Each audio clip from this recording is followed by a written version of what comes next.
Wolfpack 275 here at HaylettRV of Coldwater, Michigan. This is a new floor plan at the time of this filming. Did not exist in early 17, I guess you call it a late season edition. It comes in 9,370 pounds, and it offers something that a traditional toy hauler doesn't. A giant open living / loading space. Non-privatized garage areas were a big thing in the past, and we're on this cycle where what was old is suddenly new again. And what the manufacturers are finding is that while some of these, $80,000, $90,000 fifth wheel toy haulers are nice for some folks, there's a very big segment of working men and women who just want something that's built well, but doesn't have to have 5 slides to make them feel good about themselves, and that's where this comes in here. If at any point you're curious to know about things like price tags and tank capacities and easy but important stuff like that, folks on YouTube, I leave you a link in the video description that says check for price and availability, and that will take you right to where we publish all of our pricing, we publish all the specs and data that we can so you can make a better and more educated decision. It's the whole reason we're doing these videos, actually. If at any point you need to know a little more than our online listings show you, God forbid, give us a call and speak to a living, breathing human being, because we do still exist. This is 102 wide body, 102 inch, 8.5 wide body construction, so it is what I call true toy hauler. So you can put, a couple fully dressed bikes side by side. It has a total loading length of 18 feet. There is nothing built today, no ATV side-by-side golf cart that cannot fit in this thing comfortably with plenty of room to spare.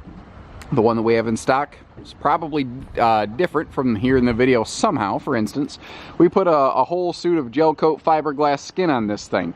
It's still got 16-inch on-center wall studs. It's still got all the same good construction you're looking for. 5/8 floor decking, 3/8 roof decking, 12-inch on-center floor studs. All the stuff that's important. All the structure's here. It's all thrill or no filler. It's just simple, cleaned up, streamlined. You're just not paying for fluff, We've got generator prep.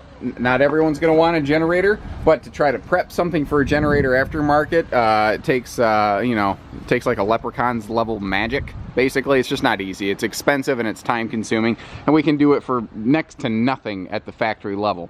The generator prep on a Wolfpack goes along with the fuel station in the back, so if you only want one or the other, they go together. That's just how it is.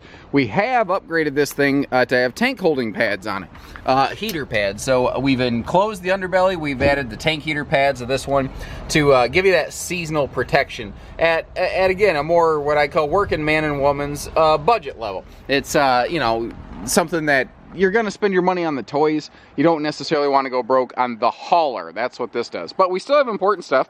We've got the little outside shower. We've got the black tank flush. It even has this extra little spray port here. There's this little blue coil hose you can hook onto that to have a separate spray thing, essentially.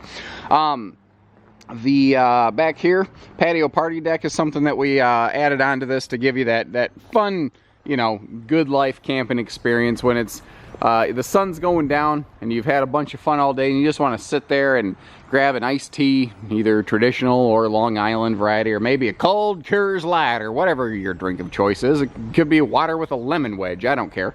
It's nice to just sit out here, enjoy some of that beautiful afternoon blue sky with a little, partly cloudy, and just enjoy some fresh air breeze. And that's where this gives you a chance to do that. Holds 1,500 pounds in the deck position as I'm looking at it right now. It's got a 3,000 pound load limit. LED lights under the awning, outside TV hookups under that awning.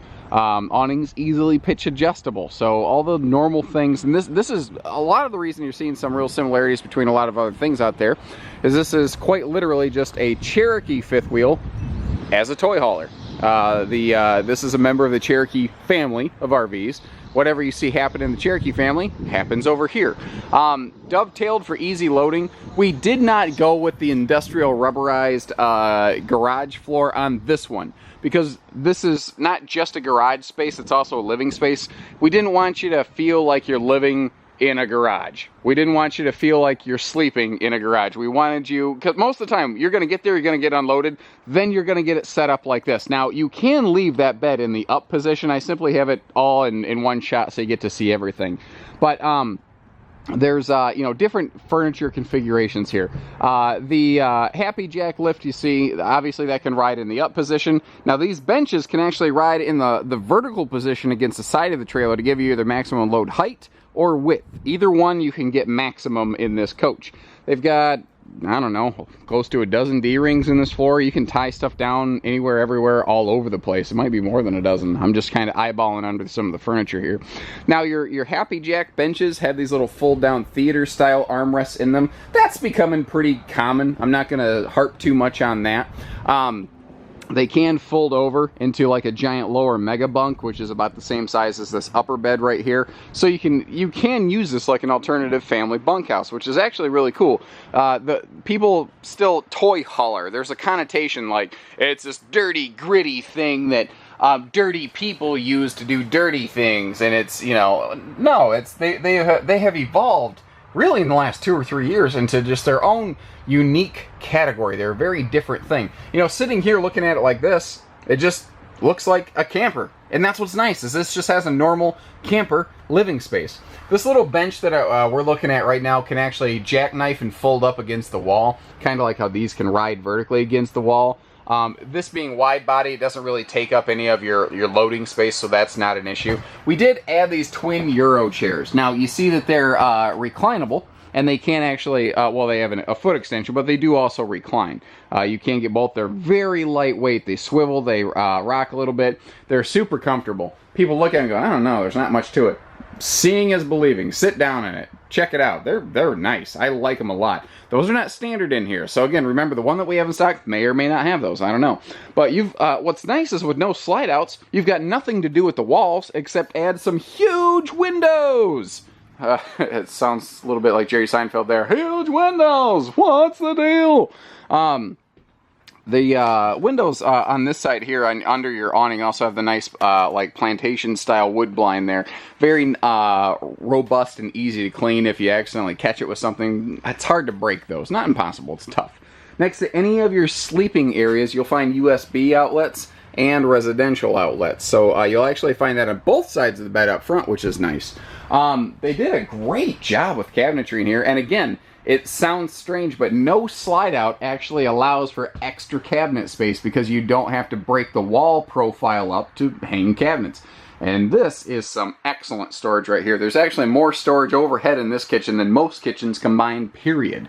TV hookups there above the refrigerator if you choose to add a TV. From the factory, it generally won't include one because they're usually cheaper to get aftermarket anyway. From some brands, this is one of those. I'm not saying a blanket statement there. Again, like the Cherokee family, they recessed the sink and stove with a waterproof countertop, so you've got pretty good prep space here. And that little alcove in that back corner, man, tell me that's not just perfect to put like a toaster back there, or a coffee maker.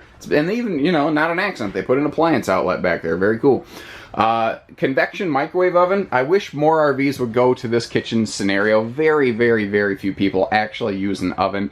A convection microwave down below the stove is one of the most effective, efficient uses of space. Remember, guys, this is not a house. We want to, well, no, it doesn't have everything my home does, therefore I feel uncomfortable and I feel strange. It doesn't have to have the things your home has. It's a camper, you know? This makes a ton of sense. All-in-one AM, FM, CD, DVD, Bluetooth player, so it's got all your entertainment needs met. As we hop upstairs, pretty common bathroom from the rest of the Wolfpack clan. The upper deck is actually very much like the rest of the Wolfpack family. All they did was just change the living area around. They have these double big medicine cabinets. You can, the people say, well, how do you keep towels in those? Well, you roll the towel up and then you stack the rolled towels. That's how you do it. You can get like more than a dozen in there. It's plenty. Plenty of room to stand up here in the shower as well. And you see both the skylight and the big Max Air fan. So if you are dry camping, you're off the beaten path and you want to get some fresh air flow in bed at night, they purposely cut these doors short to slot that. You open your cross breeze windows, turn on that fan, hopefully the camera focuses, there it goes, and then you get some nice airflow in here. But you got to be careful, because if you're not, it'll suck the hair right off your head. You see that? That's how that happens. That may or may not be true. Doesn't matter. Front bed, easily walked around, just normal camping queen. What's nice is there's no big step up right around the bed, though, but you do still have a decent pass-through storage. Not the biggest in the world, but it gets the job done. They kind of stole this little side shelf design from their cousin product because the bed's not actually directly in the middle of the trailer. And normally you'd say, oh, that means that I don't have a lot of room to walk around the bed. But that's not really true because this is a wide body RV. This is the normal walk space you have in any normal non-bed slide fifth wheel. What they did is they kept the bed at a normal space on this side, and then they used the extra space over there for this whole wardrobe slide out. So you've got all this kicking storage going on over here that you just wouldn't have otherwise. So this is a really interesting coach because it's got a sleek, streamlined, minimalist living garage shared space, but you've got excellent storage for extended use. So folks who like to travel a lot, this is really cool because you have the storage to be able to stay in this thing for extended periods, but you don't have the huge, heavy toy hauler towing experience behind you. It's just a little simpler and streamlined that way. TV hookups against the wall over here across from the bed, and these are all 50 amp service, so if you choose to add a second air, you can do that. Give us a call, learn more anytime. Hitching, pieces, parts, trades, financing, accessories, and everything in between. We only do it all. So take care, stay safe, have fun, and happy camping, everyone.